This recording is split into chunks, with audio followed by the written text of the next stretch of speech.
Hi, everybody. Welcome back. Episode 110. We got to sit down with one of our favorite doctors, Dr. Carmen Fong, and new friend, Heidi McCabe from the amazing Axonics. Thank you. No, I was trying to think of what to say. Like, from the amazing company, Axonics. What is Axonics, are you asking? It's a pacemaker for incontinence for your bladder and your butthole. So why are we talking to her? Because this is the future, people.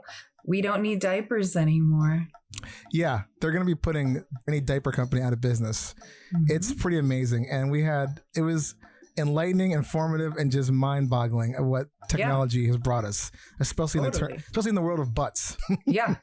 I mean, Dave, if you guys are friends of the podcast and your listeners, then you know that Dave is like, nope, I'm never wearing diapers. I'm not going to get to that place. Well, guess what, Dave? That place will never be for you. Yeah. Diapers on this show are for humor only. Yes. So we started following that Instagram where the guy wears like multiple diapers, and I'm beyond amused. Well, let's be clear. You followed that.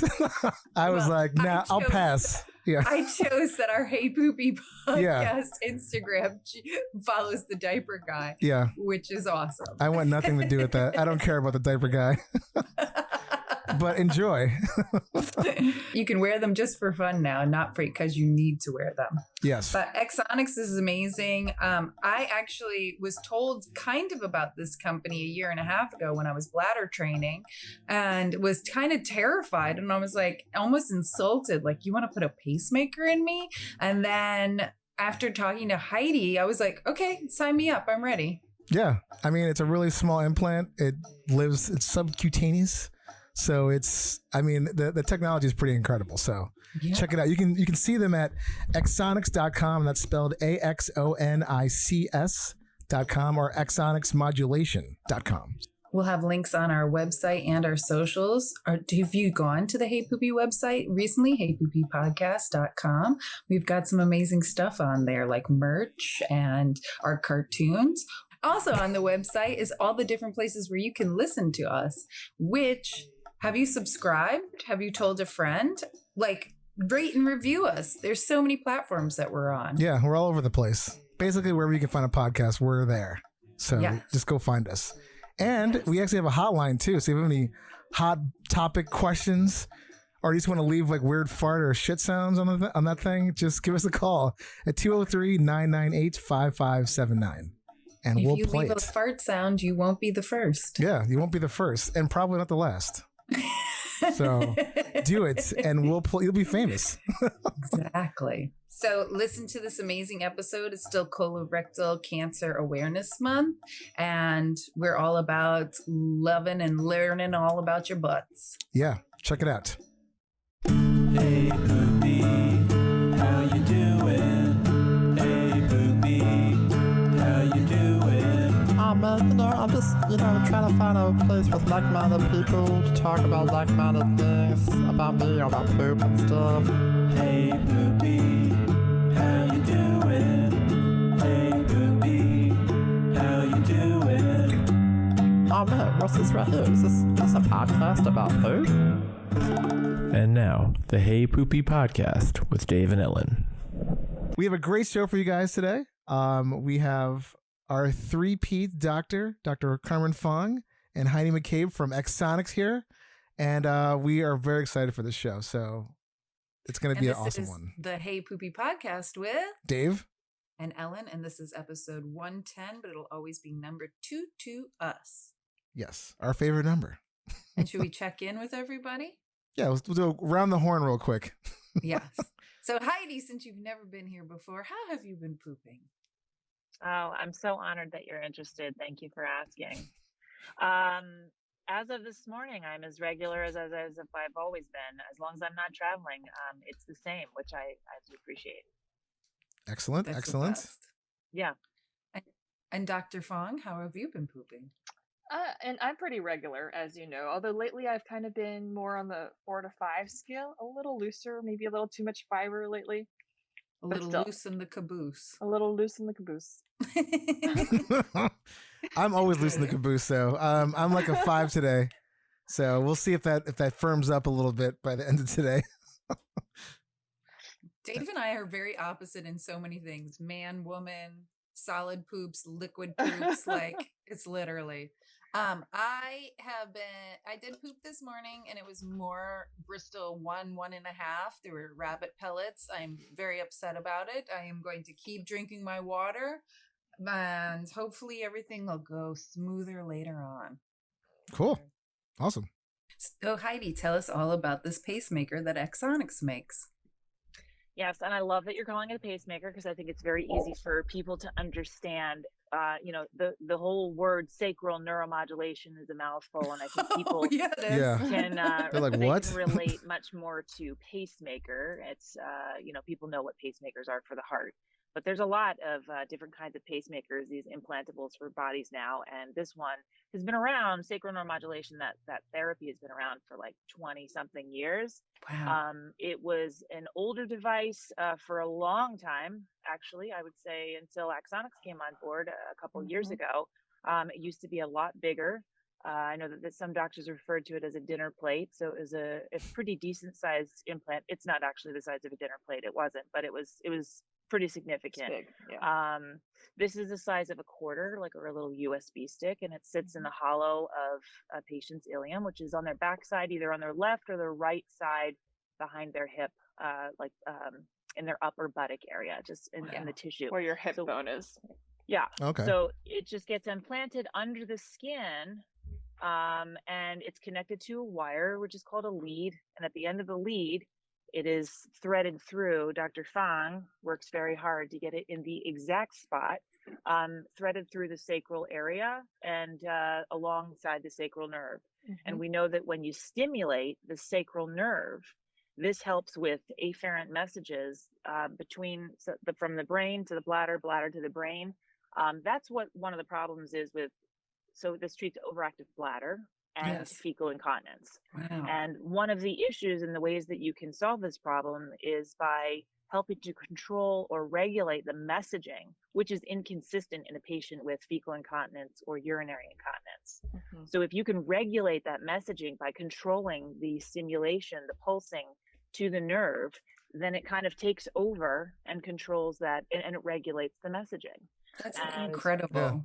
Yeah, It out of is control. really incredible because when it works, it's just like magic. It really, really is. Patients' quality of life with this issue, as you know, is really significant. And I think Dr. Fong was saying earlier, urinary incontinence is a problem, but fecal incontinence is a whole nother ball of wax. And that will absolutely lock somebody in their house before they go completely exposing themselves, because unfortunately you can smell fecal incontinence, Yeah. And it's just not acceptable. Supposedly they smelled it on Trump for many years. I'm sure it still smells. Is that why he walks like that? I guess. Yes. He wears like a girdle. Apparently, he wears like a girdle. He wears like a rigid girdle apparently too, which is why it pitches him forward and everything.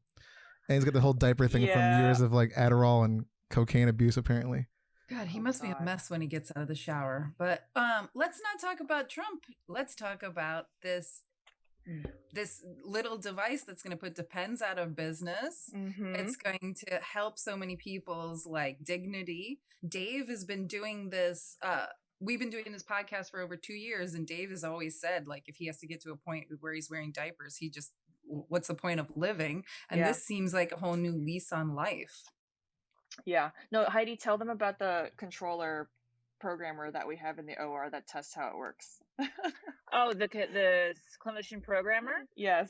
Yeah. Sure. So my job is, I don't do any touching of the patient in the OR, but I'll help guide Dr. Fong because I have a better angle I stand at the patient's feet. And she is putting the wire into the sacral area, and it's through the backside. So the patient's facing down on the table and their hips are elevated, and she's going to carefully place the wire, which is just like a thin wire that has these electrodes at the end of it. And it's really very specific as to where it needs to be and what it needs to look like. And that is an art. So when you do it, when she gets it and she gets it right, it's literally like magic. So I have the whole room cheers. Yeah. We get very excited. They're doing the wave. Sometimes it's a lot of arts and crafts to figure out how to get into that spot. But when you get in there, we know that we're in the right spot based on the patient's responses. So I'm at the foot of the bed and I'm connected to the patient through a wire that is delivering stimulation. So I'm delivering the stimulation when she tells me when she's, in the right spot. Mm-hmm. And When wait, I start is delivering- the patient knocked out during this? So you can be either completely knocked out or just numbed at the sacral area, depending. Right. So if a patient will stay still, they can be awake during this so that they can actually respond. Most of the time, patients prefer to be a little bit asleep. Yeah. So because they're laying there for like the better part of an hour. Right. Wow. Yeah. Yeah. So actually, I'll just digress a little bit. So there's two procedures that are usually required. One is a trial procedure. The patients get to test drive this therapy. So we don't just put it in, although if we could, we would love to, but insurance doesn't let you do that. So you have to trial, which is fine. The patient gets to test drive this therapy. When they test drive this therapy, often there's one of the procedures that we do, the patient is awake and we ask for their verbal responses, their sensory responses. And what we're looking for them to say is that they feel a fluttering, a tapping, a buzzing, a vibrating somewhere in their perineum between the rectum and the vagina. Wow. Or I'm sorry, or the base of the scrotum. Yeah. Yeah. I don't know the other one too well, but the other. So, and in a lot of these patients, this rectal stimulation, because they don't have the tone anymore, a lot of these patients, especially the men with radiation from prostate cancer or whatever it may be, they've lost the tone and the ability to control the muscle. That stimulation that they feel in their rectum is somehow satisfying, right? Whoa, I think they're like, oh, I feel something, So it's not dependent on the like they don't have to feel it exactly in the rectum in order for the product to work. But in a lot of patients, it's beneficial. I know Dr. Fong has had a lot of her patients where that has been like a sweet spot, so to speak. Wow. That's pretty. That's pretty. I love that analogy. Yeah, just literally. came up with that came out nice, didn't it? Yeah. Well, how long does do you have to get this thing replaced every once in a while, or is it like, does it self-charge? Like, how does it like work? As And that's the question. That's the question. Do you want to take that, Dr. Fong, or do you want me to? I'll start and then I'll let you go. Go ahead. So the older models, right? We used to tell patients that you had to have them replaced after 5, 10, 15 years because there would be like, car batteries that would just die after a certain number of uses or a certain number of years.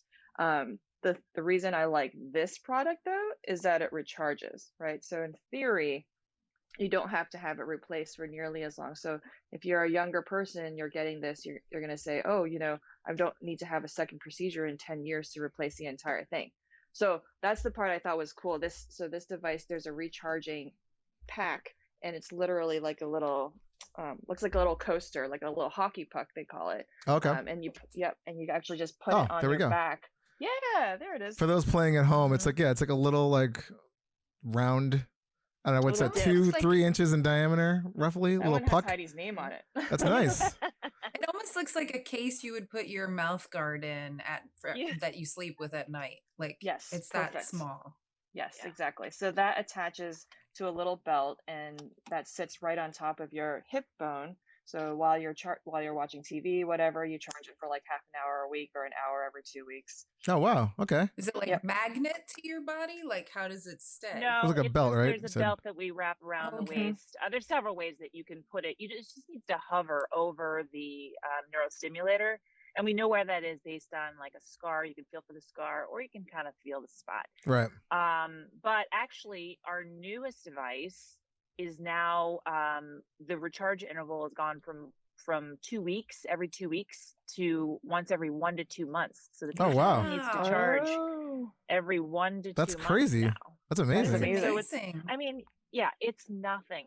And for the longevity of this device and not having, you think about what it means to take a drug every day. You have to remember it. You might have to take it with food. There's a lot of management in that daily grind of this pill and that pill and whatever.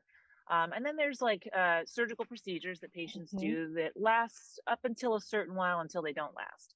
So this is a minimum of 15-year functionality. That's crazy. We think it'll last even longer, but officially it's 15 plus years. And the previous device was like every 3 to 5 years you had to go in and have it taken out and replaced because it would lose, its battery life. The battery life. Yeah. Yep. You guys got to work with Tesla. Having to go back to the OR. Yeah, it's like a Tesla. Get some like 20-year battery in there, 30-year. That's how, your butthole is a Tesla. Like, there's the advertisement right there. The bus. And it doesn't beep when you go through the airport, scanners. That's good. Oh, that's good. Right? Because that's like embarrassing to explain. I have a Right. pacemaker in my butt. Why do you have a pacemaker? In your butt. Yeah, it's like you don't want to know if I. Well, wait, so like, this is a dumb question, but so basically, if you don't charge it, you just run the risk of, shitting yourself, Pooping your for pants. lack of a better term. Right. Yeah, I guess that is what will happen. I mean, we tell patients that you can charge once every month to 2 months, depending on the lead placement, like how close it is to the nerve. Gotcha. But, patients are probably more likely to charge once every week for like 5 minutes, 10 minutes, once every 2 weeks for 10, 20 minutes. Yeah. Just because it's something that's regular. It doesn't take any time. You can do it while you're doing the dishes. You can do it while you're talking on the phone. Yeah, no, it doesn't. Not It a big doesn't deal. seem. And it's all wireless too. Yeah, it doesn't seem invasive at all. It just seems like, Right. it's like wearing like a Fitbit watch or something. Exactly like a Fitbit. Yeah. Yeah. Yep. So let me just I feel like I digressed because I was talking about the trial. So there's a trial and then there's the permanent. When the trial proves to be effective, a patient does a trial there's 2 types of trials. There's one that's done in the office and that's like 3 to 5 days. Fecal incontinent patients are more likely to do what we call a staged trial, stage 1 or an advanced trial that's done in the OR. It's an outpatient procedure. And that lasts for usually 1 to 2 weeks because fecal incontinence doesn't always show up in a patient every single day. It might be 1 or 2 times a week. So we need a little bit of time to see this thing work. Right.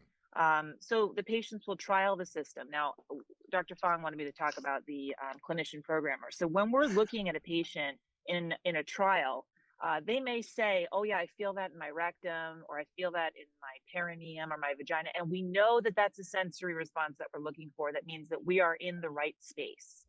If the patient is asleep or in addition, they're going to have a motor response. If we know that we're in the right space, we'll see what we call a bellows. And that's like a little caving in of the pelvic or the rectum or the butt cheeks. Right. What would you say, Dr. Fong? I was going to say that's my favorite part. You literally see the anus winking. Yeah, I was going to ask you, like, I was just going to ask you. That's right. It's like, we're good here. Yeah.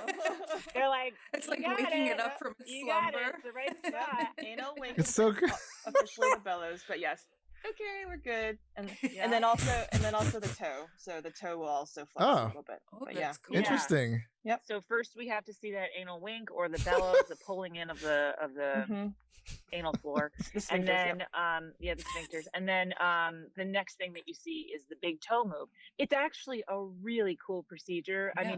I mean, I know the fellows and residents all love seeing these responses because we're literally controlling the patient with stimulation. And I don't want to. It's like a robot. It's You're like a game. You just like, you're trying to throw the darts on the board and you're like, I got it. There it is, Yep. Because it is like a needle in a haystack, this little pinhole that she's It got to is. get into. Wow. It's tough. It can be very challenging, but the more you do, the more proficient you get. better And the you get, for procedure sure. the procedure can take anywhere from a half an hour to like an hour and a half. But it's a simple That's not outpatient bad. procedure, and the patient will see results very soon.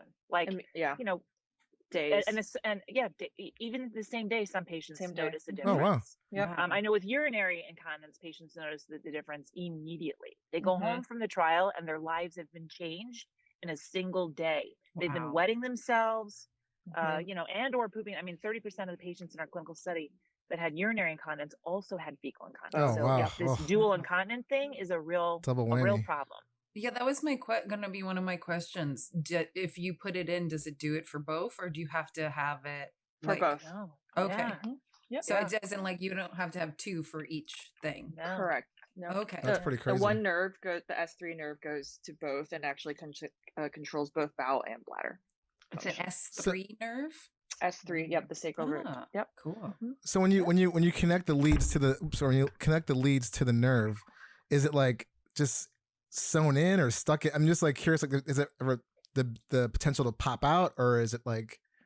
Yeah, no, that's a good question. So the nerve just has to be near near the lead. So they just have to be in close proximity to each other. It shouldn't actually go in the nerve because that would cause pretty bad pain, and it's not sewn in at all. The lead itself, though, this product has tines on it. So there's like a little plastic, tines so that it doesn't pull back out. Oh, so it's like a barb or something like that, kind of? A barb. Yep, okay. Exactly. Yeah, like a whaling harpoon, so like gotcha. Once it goes in, it doesn't come out. Oh, okay. Because I was thinking scar tissue will build up around those tines and lock it into place. Oh, okay. So it stays put. So it's just near the nerve, not actually. Because I thought it was like, it had to be like, it was like not replacing that nerve or something. In fact, if you get too close to the nerve, that can send things in a backwards. Oh, wow. Okay. Spiral. So there is, like I said, there is a real sweet spot to this. It's an art. Getting this done right, but when we do it right, it's the benefits are incredible. I mean, I love talking to these patients because I follow up with them post-operatively, and we get feedback that is just like, I mean, we cry on the phone with some of these patients. It's amazing. I'm sure. I mean, it's like, just people can go outside with a little dignity, is not worried about like, Absolutely. And it's, I mean, that would change how their lives change. Yeah. You can do things. You can actually travel. I mean, patients won't go anywhere. They won't go places, and their spouses are affected by this. Their family members are affected by this. It's like losing a person. It's tough. It's really, really tough. Yeah. My aunt, who passed away almost 10 years ago, she was terrified of pooping herself. And so she actually was terribly constipated because of it. Like she was doing all this stuff to prevent herself from pooping herself. And it was a mess. Like we'd have to give her colonics all the time. That's a super common thing is especially in women, after their childbearing years, the entire pelvic floor gets a little bit weaker, and so they start noticing a little leakage every now and then it's like accidents when you're walking, and then it's like accidents at night, and then they go the total opposite direction. Their body is like, we're just shutting this down right now. And squeezing everything so tight that then they become constipated and have like a little hole, like build up and backlog, if you I can tell you from having like minor procedures where I was like on painkillers, and that sent me into like a constipation tizzy. I can tell you that constipation is like, I would rather give birth. I don't want to be constipated. Wow. So that is not a problem that I would like to live with. Yeah. So preaching to the choir. That's unacceptable. You would rather give birth than be constipated? Yeah, that's. I'm very experienced. Okay. I'm good at that. No, you're right. So wait, when you're installing the pacemaker, can you like, is there a way to like tweak it so if someone's like saying like, hey, I'm not like really, this doesn't seem like it's working that well, or like it's not like a one size fits all kind of thing. You adjust I love this question. Good question. Diagnostics, I guess. I love this question. So that's one of the coolest things about this procedure. So if you take like a pill for something, it's the same pill that everybody gets. It's like throwing spaghetti up on a wall, right? Yeah. With this sacral neuromodulation therapy, it is customized to each unique patient. So we program them, like we were talking about before, intraoperatively based on their responses. So one patient gets one specific program with different settings, and another patient gets another one. It really completely depends on how the patient reacts and responds, and especially where the wire is. It's dependent on, where the wire is, and then how close and how good we can get the stimulation. And we have parameters, like we have like rules about where we'd like to be. And if we're not there, then we got to move the wire, do it again. Right. Okay. Is that why the trial's also important besides just insurance companies? Yeah, absolutely. Test that stuff out. And what's the difference between the trial? Because I'm so confused at how you trial that out versus putting it in. Yeah. So there's two ways. So one is if you do the office-based trial, it's literally just a wire. It goes in, and then I tape the controller device to your back, with a waterproof tape, and then we're able to control it with the programmer. And if it doesn't work, that wire doesn't have the tines on it, so that can just come out easily, right? Or if it does work, we know that works for you. We put in the permanent implant. The wire is in like inside your. It is, nerve. So inside goes through your sacral bone, and then runs kind of parallel to the nerve. The second one, the more common one, like Heidi said, is if you go into the OR for a stage procedure. Stage 1 is where I just actually put the lead with the wire in it, the one with the tines. And this time it's the same where I have the controller taped to your back on the outside, but we're able to test it for a week or two, with our little key fob and make sure that it's working well and it's in the right place. It's doing what it needs to do for you before I put in the permanent battery pack, which is the USB flash drive. So the stage 1, you don't have the battery pack, you just have the temporary controller. In stage 2, I place the permanent battery pack and sew that in.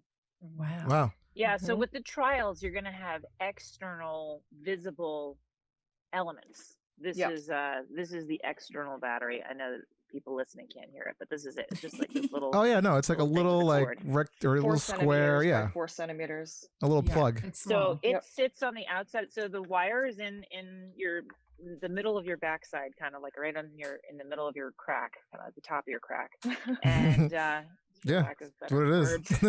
And so that's subcutaneous. That stays under the skin, and then it has to come out of the skin for this external connection. Yeah. And then because if the patient doesn't see any response, then we're just going to pull the wire out and everything comes out. If the patient does see the response, then we go back in, we keep the wire where it's at, and Dr. Fong is going to take out this external battery, just disconnect it, and she's going to grab the little USB battery, and that's like the little size of a quarter, and she's going to place it under the skin, and then the wire is under the skin, they connect, and you're You're good to go. Wow. See nothing. Yeah. Yep. So how often do you do it where it works and doesn't work? Like, what's the average? I was going to say I've actually never had one that didn't work. Oh, amazing. Yeah. Love it. In our clinical studies, for what it's worth. Yeah. Ours are different because we didn't do any trials, but it's about 90%. Wow, it's about that's amazing. 90% efficacy. So, and what's interesting is in our clinical studies, we didn't even trial patients. We put the device implanted in patients that we didn't even know it was going to work for. And that's just shows the credibility of the efficacy of our device, is that 90% of the time. That's incredible. It worked.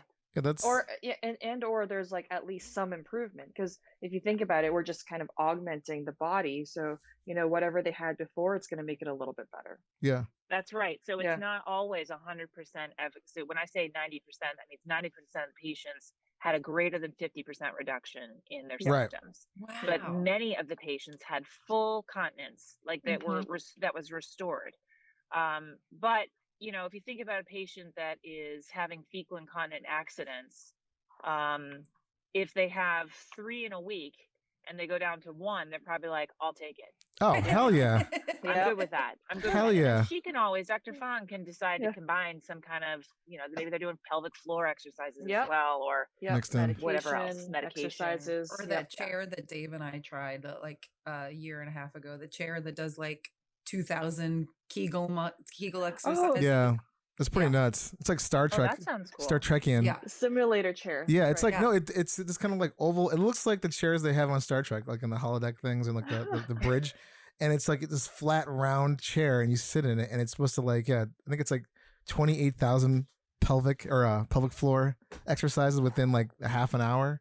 It's like that's the treatment they do, or 20 minutes or something like that. It's crazy. Buns of steel in 20 minutes. Pretty much, yeah. Well, they were saying, to your point about like, women that give birth that are having problems, postpartum, and then just people that are just have issues down there. Yeah. But before I forget, I wanted to ask, like, so for the pacemaker part, is there like a firmware, like, is there updates to this thing? Like, the people can they download it like from their like phone or like, or do you have to come into the office to sort of like? I'm just curious about because I think of my phone, I'm like, you plug it in. It gives you new system updates and all that stuff. Does it work a kind of similar way? So we continue to innovate all the time, the device. In fact, we've had like 2 or 3 innovations since we commercialized back in the end of 2019. So we're always making it better. And we have like even a new one coming in the beginning of 2022. Oh, cool. But the device the patient has is the device that the patient has. Now, I can connect to the device with my Clinician Programmer. Like if the patient needs to be reprogrammed, which is something that happens sometimes, for whatever reason, especially in the beginning, like over the first 2 or 3 months, I always tell patients it's a marathon. It's not a race. We're going to find this sweet spot, but we don't necessarily know that where we send them home, right, the program that we pick for them, although it is, specifically chosen based on their responses, but sometimes it's not quite right, or it could be improved. So we can reprogram the patients by having them connect to the clinician programmer, and then we can see what they've been doing. Like I can connect to their battery and see how often they've been charging. I can see what level of stimulation that they're on. Oh, wow. So that's very helpful. Remotely. Oh, see, that's cool. Yeah. Now the patient also, Dr. Fong, the new battery, which is coming out. This is one of the, not the one in 2022, but the one that's coming out in March, has 2 programs on it. So the patient will have 2 options. If one program's not working for them, then we can advise them and have them switched to the next best program. Yeah. Oh. Yeah. That's new. Yeah. Wow. And that's all. That's incredible. Wait, when you say remotely, or when Dr. Fong's actually putting this pacemaker into people, are you there remotely, or are you there in the? No, I'm in the OR. Oh, okay. Yeah. Right. But afterwards, you can control it remotely. Yes. So okay. what do you mean, Dr. Fong? The patient can control their therapy, or? No, you can. Well, we can control it with the clinician programmer without being connected to the actual patient. Oh, yes. So Yes. I have to be near the patient to connect. It's like a Bluetooth thing. Oh, okay. Yes. But yes, I can. So yeah, you don't have to go back. There's no like wire to. Right. Oh, that's I'm awesome. Not going back in. Yeah, that's We're what not that's what I was tweaking curious with, like about. a screwdriver or something. It's all remote. And then That's that brings me amazing. to the next thing, is the patient controlling the therapy. So Yep. the patient controls the therapy with this little key fob, Yeah. and it looks like it's their Like remote your car. control. Yeah, it's like a Your car. car remote. That's Yep. amazing. Yep. And so this controls the patient's stimulation, and the patient should go home feeling even stimulation generally, but sometimes the stimulation fades, and during a trial, we want them to feel it. So we ask the patient to connect to their device with this key fob, the remote, and they connect, and they're able to increase or decrease stimulation. So it's not something that they're doing all the time. They're not using this 24/7, up, down, up, down. It's just over time, if they have stopped feeling the sensation, or if their therapy the efficacy has like waned a little bit, they may need to increase stimulation. Well, Right. that's what one of my questions I wrote down is, when you say stimulation, are people getting sexual satisfaction from this, or like are people playing with their fob at home? Right. It's a really great question, because you think, well, they're feeling vibration. I have had many women be like, well, can you make sure that this is exactly where I want it to be, this stimulation? Yeah. Yeah. Yeah. Especially Dr. Fong like probably has with more the clitoral experience. complex. Yeah. Like that is part of your bladder, so Yeah. No, it does lend itself to that kind of, thought, but I know exactly. I have No, to no. ask. I was thinking, I think that's totally what I would do, is like, press it. I'm sorry, not what I would do. What I imagine somebody pranking someone would do. Yeah. Yeah. Right. You could totally use that as a prank and be like, I'm going to take this swab and go up and down. I haven't heard of anyone getting actual pleasure from it. And I wonder if it's just because it's kind of low level, right? So Okay. it's not like a, vibrating underwear type of level. Gotcha. Right. Yeah. Right. Off the record, I've heard of stories of that from other Oh, you have? colleagues that have patients. Yeah, I've heard of that. In men too. Like, I don't know what it's related to. We have no clinical studies. This is just complete hearsay. That's But, hilarious. Oh yeah. my God. Yeah. But I Okay. mean, that could You're be a go- selling point, Yeah, you guys can do a whole side business. Yeah. No, but like there's some people who don't want to talk about this, but if you bring like sexual stimulation into it, they're like, oh, Yeah. Yeah. You're like, I'm okay, interested. you I'm know? listening. You're like, we're launching a new company called Erotics. So like, and then like they're just gonna have like a whole division just for that. Yeah, we could have a good time coming up with a new name for the side gig. Oh my God. And We'll I have to find think this, we'll market that. Yeah. I call it the clitoral complex because it used to be called the G spot, and that was named after a man. And no part of my female body should ever be named after a man. Mhm, So- mhm. The clitoral complex sounds like industrial complex. It sounds like a weird building, like a weird It's like a building. bunch of old warehouses. Yeah, like just like weird security doors you got to get through, apparently. Yeah, they're like real estate and the clitoral compound. Yeah, Really you have to work on that name. It's high-end real estate. Yeah. And then how many, Dr. Fong, are you doing of these? A week, a month, a year? Heidi will tell you, like, it's kind of slowed down the last couple of months, and I don't know if it's just because like people are worried about other things, which I'm sure is totally the case. But in general, I would say maybe a couple a month we were doing, like one or two, and because they're staged, it's going to be like stage 1 and stage 2. But yeah. I was curious. I a year and a half ago went to my gynecologist, and then she was like, "How have you peeing?" And I was like, "Oh, I pee my pants all the time now that I'm in my 40s." And she was like, "You should meet with a specialist." So I did, and she told me about all these exercises I could do, and if those didn't work, she would do Botox, or she was like, "Or you'll get a pacemaker." And when I heard pacemaker, I was like, "I'm not in my 90s. Like, thanks a lot." And like the exercises most definitely worked, so I didn't have to take the other steps, but I ain't getting any younger. This might be something in the future.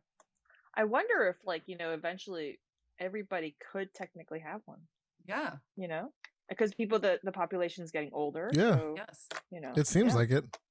Yeah. I mean, I read this. I mean, it's kind of related to this. This some weird guy I read. I think it was in the Atlantic or the New York Times about these like body hackers, they were calling them, that were doing kind of like weird home improvements, like with like knee stuff, like like it was, I mean, it's super dangerous, but like they were adding all these kind of weird like computer type things into their body. Whoa. And I mean, DIY? Yes. Oh I have to find the article. It was really Okay. crazy. Like, just I forgot where I read that. I mean, like dark web type stuff, and like just because doctors are like, we're not doing this, and they're like, okay, well, find someone else will do it, and just random like flying like into Europe to find these weird shady like nefarious. Yeah, it was crazy. But I mean, this is obviously like not that, but I mean, this is like the successful version of that. Well, But- I think that a lot more people are going to be more comfortable with implantables in the very near future. I mean, I think for a while it seemed very barbaric and like, what are we doing? Like taking pills is what we do. But pills are not the answer all the time. And the effectiveness and the side effect profiles really are a problem. They can be a problem for patients, especially when they're on multiple meds. I was going to say that too. And the idea of a long-lived solution is very attractive to patients. I mean, nobody wants to manage anything anymore. It's just like a set it and forget it kind of thing. Like, wouldn't it be nice if you had a problem and you could just put a little implantable in it and then just call it quits and then just be like, all right, great, that's fixed. What's next? Yeah. Yeah. Yep. 100%. I agree. And so insurance does pay for this, but if they don't, how much does something like this cost? If you don't have insurance. I actually have no idea. Oh, I have not had a patient ever pay out of pocket for it. Yeah. Insurance usually covers it. Yeah. Like it you just have to covered. have a documented, history of incontinence, which most people do. I had one patient who fought for a long, long time with the insurance company, but eventually she did get it covered because, I mean, she does have documented incontinence. So, I think because implantables are kind of a little bit like a unicorn in insurance policies, we have found that these little situations where patients are being denied or they're being challenged, there's like some hiccup in a policy that nobody noticed. I've spoken with my colleagues about this. And there's been like mistakes in policies or, misinformation.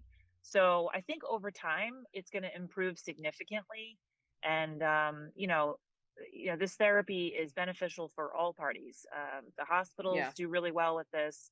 The patients do really well. The side effect profile, the efficacy, the low risk for the hospital, low risk for the patient. So I think as time goes on and as more and more devices are brought to the market for various problems, I think it'll be widely accepted and much easier. But right now, it's not that bad. I mean, honestly, it's very well covered and insured. That's great.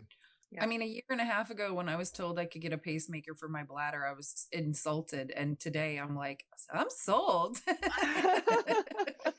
what is the age average that you're putting these in? Are they older people or are the ages all over the place? All over the place. All over the place. In our clinical studies, there were like think 18 to 95. Wow. That's a huge Patients of range. all ages. Absolutely. Wow, that's I incredible. have really young patients. Some of my patients are teenagers. Wow. Oh, that's got to be amazing for a teenager though, to get that and then have to not. I mean, no, but I mean, seriously, like those years in high school, you don't think about like, Right. having Yeah, accidents in your pants. Yeah, for these patients to Oh, for have these sure. kinds of problems, it is just not fair. Yeah, Yeah. You know? crazy. I Yeah. did not think that Yeah. What it'd be that young. most of the guests that we have on this podcast have shit their pants because of something they ate. It's not because of incontinence. It's usually I ate this bad seafood or like something super spicy. Would it prevent people from shitting their pants from eating something? Because I'm assuming the body still wants to expel whatever poison that is. I don't think That's- so. That's like, I don't. Yeah. I'm just I wondering if actually you're think putting no. us out of business. No. No, people will funny. always be shitting their pants, and there will always be more Oh, good. stories to tell. Thank God. No, Yeah. no, and that's mostly because it's not a sphincter problem when that happens. Like it's really your GI tract has Yeah. increased, motility trying to expel it, like you say. So those oysters will always. Yeah, I was gonna say they're gonna find a way out. Yep. No machine's gonna Just stop that. making sure. Like Dave and I just LLC'd this thing. Like we've got many years ahead Well, of us. I don't think it's gonna happen. If that was the case anyway, it's not gonna happen in the next week. We're like, great, everybody's got one of these now. Just putting Depends out of business, not our podcast. That's good. Correct. That's good. correct. Yeah, no. Definitely People not. will always poop. They will always poop. Yeah. Yes, That- and in their that's- pants especially. That's why I Crazy. went into this business. I was told once when I was training that blood always stops, but shit never does. So, That is wise advice. That's amazing. Yes, it's true. This is true. Yep. Just keeps Everybody's on got a coming. gut. It's like toilet paper. It's never gonna go out of style. Correct. No. Yeah. Have you gotten to the point, Dr. Fong, where like when you install these, I mean, obviously each surgery is totally different, but is it like, I'm not gonna say easy, but is it like one of those things like you put in your enough hours where you kind of like sort of know Yes. like, Yeah. Yes. And like Heidi was saying, the more you do it, the more comfortable you get. And it really is like a practice procedure. I played sports, so I always think that like, repetition is good and practice is good. Yeah. The more times you do it, the more comfortable you get doing it. And really, in terms of surgeries, I would definitely say it's on the medium to low scale in Mhm. terms of how big it is. right? It's fairly straightforward. Okay. Yeah. Yeah. Cool. Did you have to do Yeah. special training to learn Not how really. to do it? No, Oh, that's good. No, we've always done this, and it's very similar to other procedures that we do. So putting in like a central venous line, for example, you put a wire through, put the catheter on top. So this is like very similar to that. It's called the Seldinger technique. So once you know how to do it, you You kind of pretty know. much know how to do it. What's a Yeah. venous line? A central venous line. So when when sometimes patients need more than a little IV access, you need a bigger IV that goes in either through your neck or your groin that goes right into literally your big vessels so that they can pump more fluid or medications in you. So it's a bigger IV. Cool. Yeah. My friend has one of those. Yeah. Ugh, yeah. All the things you learn. That's amazing. Crazy. Well, I commend you. I think that's pretty amazing, and the technology is like just fascinating that you can do all this. No, I think it's awesome. I think we're all going to be, literal cyborgs in, I agree. 20, Oh. 30 years or something. For 'Cause sure. They have neuro implants now. You have like Mhm. robotic limbs, and there's stimulators for they're talking about stimulators for brains, but also for bowel, inside the gut. So we'll see. Wow. We'll see. Yeah, sign me up. Awesome. Yeah. It beats. Future is Yeah, here. it beats wearing a diaper Future's for here. sure. Yeah. I would sign me up for it. Sign me up for this at any point if you need, like, if that happens, I'm there. Especially diapers, just like talking environmentally, are not good for environment. So put a pacemaker in my back. And they're costly. I mean, Yeah. those diapers, you go through them a lot. They're costly. Yeah. Yeah. Oof. Well, and all the secondary effects you can have from a diaper, like people just like sitting in it the whole day. Ugh. Yeah. No, Like, this is tears up your way skin. better solution Yeah. for I've worn sure. a diaper twice for comedy reasons, and they're very uncomfortable. Mhm. I don't know how babies do it. No. Yeah. Yeah. That's why they're always crying. They're like, get this thing off me. They're like, this is awful. Yeah, this is horrible. Please. I wanted to mention one other thing. The one bit of feedback I get from urinary incontinent patients, and fecal incontinent patients is that this gives them time. So when they have urinary or fecal incontinence, it's usually a really sudden urge to have to use the bathroom. It just comes on quickly, and then you have very little time. And what patients tell me, we call it an urgency scale, is that they have time to get to the bathroom now, which is what a normal biological reaction would be. You should have time. You should get a message from your brain telling your bowel or your bladder that you need to use the bathroom, and then you should have some time. Yeah. Then sign me up, because that's me. I have a friend of mine. Yeah, maybe you should get one of these. I have two friends of mine. One of them says that I pee way too much, and the other was like, I pee a lot too. And the first one said, no, Ellen's is always urgent. It's like life or death. And I was like, yeah. Yeah, maybe you should get one of these. I know. I mean, my doctor was trying to talk me into it 1.5 years ago, and I was insulted, but now I'm not. Well, there is a real stigma still. Like I said, it's still kind of, there's just not as many people doing this therapy.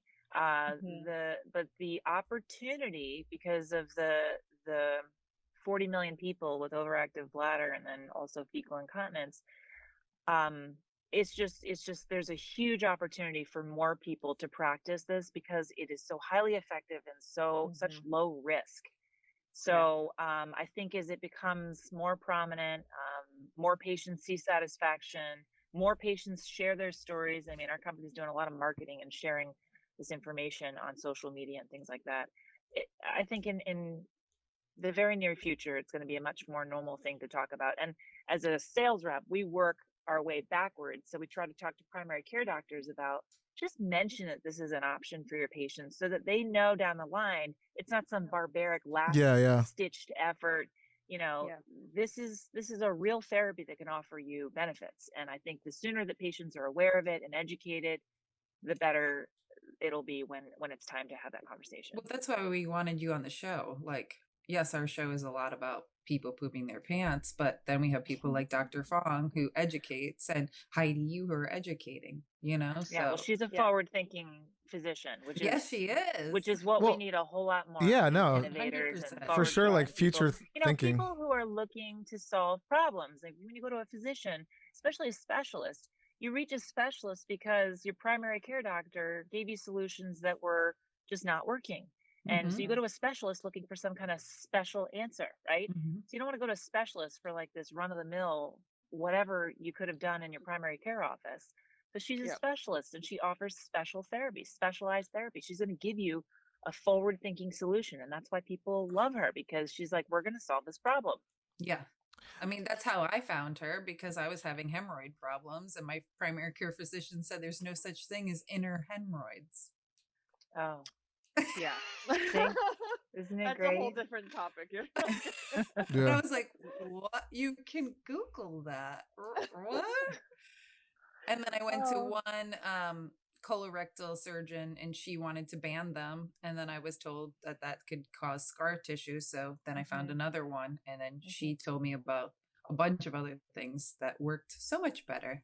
Yeah, I know. And I love surgery, but I do, tend to counsel patients, don't do surgery as the first thing. We try everything else first. But even for Axonics, like I will say, we're going to try blah, blah, blah, physical therapy, try all these things, medications. But I always mention it on the first visit and say, if none of these things works, this is going to be a stepwise therapy. And if we end up here, we end up here. And people are relieved that there's kind of like a pathway that they can take. Yeah. I was also thinking, if you have less patients for the pacemaker these days, that maybe it's because everybody's stuck at home. So nobody cares anymore. Yeah, I know. They poop or pee their pants. They're like, well, I'm at home. Who cares? Yeah. But when stuff opens up, you might see a rush of people like, I don't know, man. To work, and I can't pee my pants anymore. Right. If I'm still pissing myself. Why the social media campaign that we have going on, and any company that's looking to reach patients, is so important, because this is what they're doing. They're home. They're online. I mean, I'd encourage Dr. Fong, and so many of our physicians do Webinars.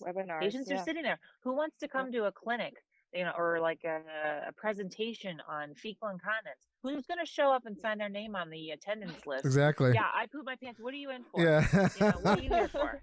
Like, nobody wants to show up and admit that this is why they're there. They're not going to walk through that door, but they will gladly watch a presentation online or click on something through social media, do their private research online. So that's where it's at. It's so important. So what you're doing with this podcast is so important because patients are listening. This is where they're learning. Yeah.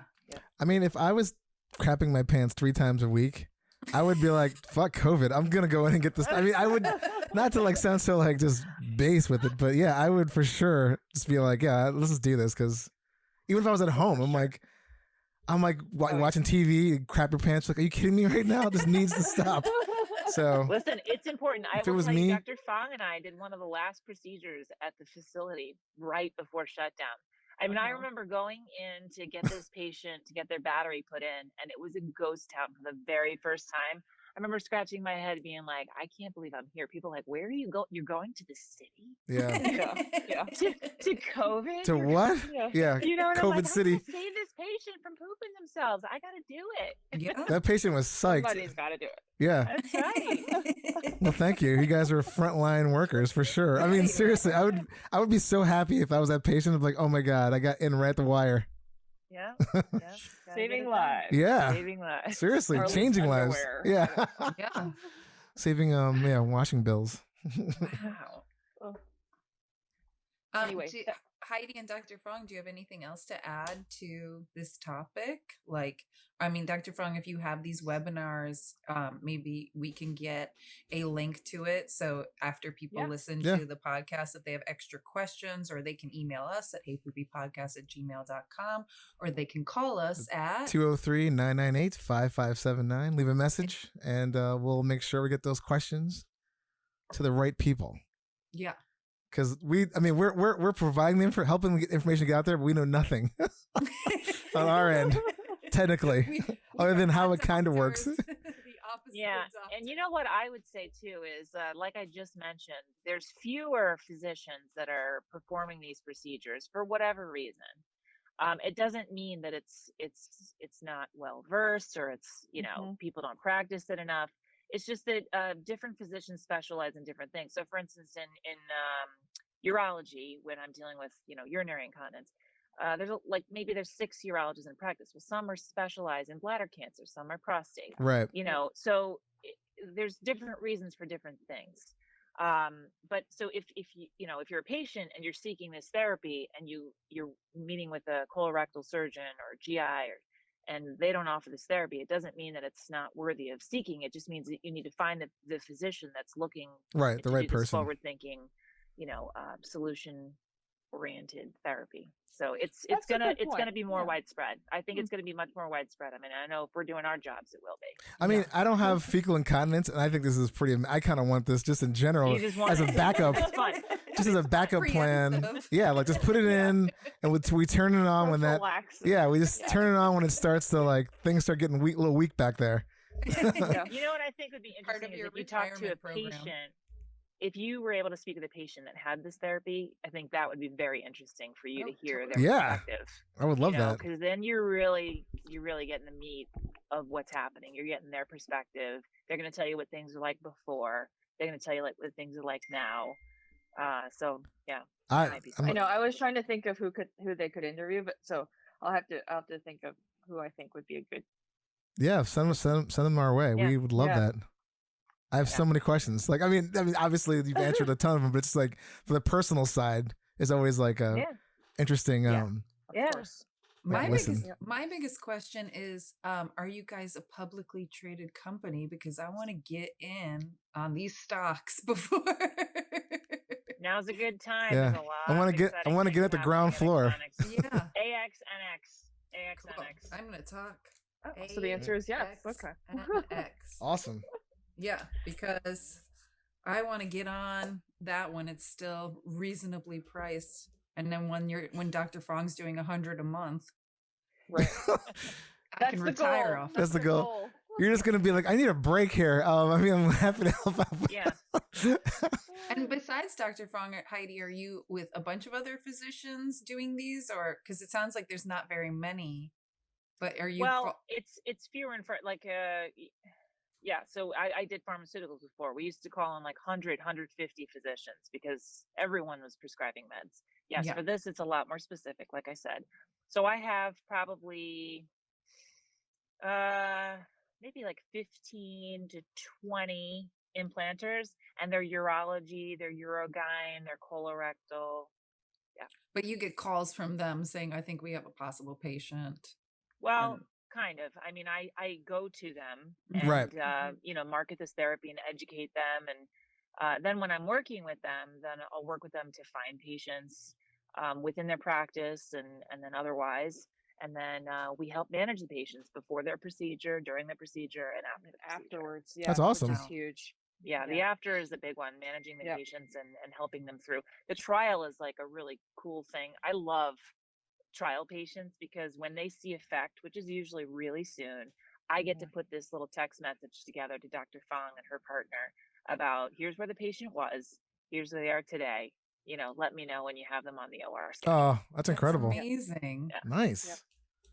Well, Yeah. you're doing some pretty amazing work, so congrats Yeah. on that. I mean, She is. I love it. I'm No. just You marketing guys it. both are. It's a lot of fun.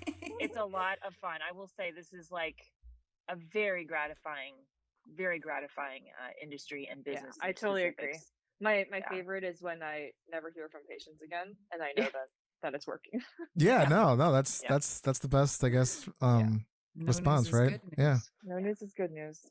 Well, I think it's And you fantastic. guys are saving everybody. This is amazing. Well, Dave, I want to get it done when the pandemic's done so we could have somebody videotape my journey. Yeah.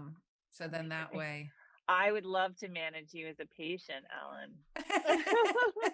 Oh my God. We get to talk all the time.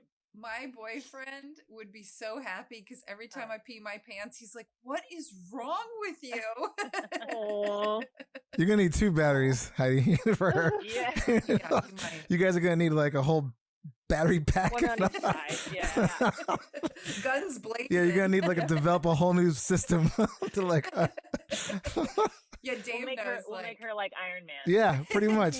With that weird thing in her chest, you're like, oh my god, we've never encountered anything like this before. Our producer, Stormy's husband, is Iron Man's his number one idol, so Love. he's gonna be jealous. Yeah. Yeah. Love Iron Man. Yeah. That's awesome. He is the best. Yeah. Dave, I don't know if you have news or if this is. No, I think this is. the I was news. gonna say, but I mean, the news is like this is. I wanted this to be more of a standalone thing, so I thought this is Yeah. like pretty incredible. And we're doing this during Colorectal Cancer Awareness Month. So at the very end of the month, we have Dr. Fong on again. And yeah, this is the second. it's all week of falling into place. colorectal. This Yeah. is great. So yeah, I think we're just gonna we won't do any news because this is pretty much a story, news, everything in one. It's kind of blowing my mind with all these new technical advancements in medical, especially for people. I mean, I don't know. My parents don't have that kind of issue yet, but to know that there's something out there that can possibly help is pretty. It's pretty satisfying to know that that's an option. Mm-hmm. So thank you. Absolutely. mind, yeah. Actually, managing. It's funny that you just mentioned that your parents, because a lot of times I find that this device is because there are patients out there that are not all together. They have Alzheimer's, they have multiple sclerosis, whatever problems that they have that are kind of making them not quite a whole person. And the caregiver managing these patients is so grateful for this device because completely. it's so hard. I know I have this wife who manages her husband and who's not all there, a really sweet man. And she has at night, they have to get up multiple times at night because he wets the bed. And she puts on multiple diapers. She has multiple layers on the bed. And I hear the desperation in her voice when I talk to her because she's the one managing the therapy and she's just so grateful. Yeah, I mean, There's a lot sure. of that out there. Yeah. These caregivers. Caregivers, yeah. Well, people go out and get this. I mean, if you need to, I wouldn't probably recommend getting it for no reason at all. But we're having those issues. Talking to your doctor. Yeah. And finding the right doctor. Yes. And setting that up. And so, Heidi, if somebody out there needs to find you, how do they find you? Do you have email, website? That's interesting. Yeah, I can. They can always go to www.axonics.com or it's axonicsmodulation.com. But I think you could search up Axonics now and definitely find it. To find me, you could email me HMcCabe, HM as in Mary, CCAB as in boy, E at axonics.com. We can link to it in the show notes too. Yeah. Sure. Yep. Sure. And but I would definitely find the provider and providers find in the right the area. Yeah, on the website. And for those at home, that's you're one of them. Yeah. Yep. Mm-hmm. And for those at home, Axonics is AXONICS. Is that correct? Very good. Yes. Okay, correct. good. And Dr. Fong, where can they find you? Even though we've found you before, we'll find you again. You can find me at www.mountsinai.org and look for Carmen Fong, or on social media at Dr. Carmen Fong. Awesome. Yep. Well, thank you both for being on the show. Dr. Fong, again, three-peat. You're like a dynasty here. I love it. And it's great meeting you, Heidi. Thanks for doing all the amazing work that you do. It was fascinating. And we'd love to have you back on. Hopefully, if we get a patient, that would be amazing. Yeah. So thank you. This has been a lot of fun. I really, I have a lot of excitement about what we do, but it's a lot of fun to share with people who are interested. So thank you. I love what you guys do. Oh, yeah, thanks. You're both doing God's work. Saving underwears. Yeah. But keeping underwear white. Yeah. Thanks Exactly. for listening, everybody, and happy pooping, and enjoy your butthole. Hey Poopy Podcast is brought to you by Perfect 4 Entertainment, produced by Dave and Ellen, with executive producer Stormy Leather, edited by me, Dave. For more information, go to heypoopypodcast.com for episodes, merch, and more. Follow us on Instagram at heypoopypodcast and Twitter at heypoopy. Theme song by Jordan Perlson. Hey Poopy.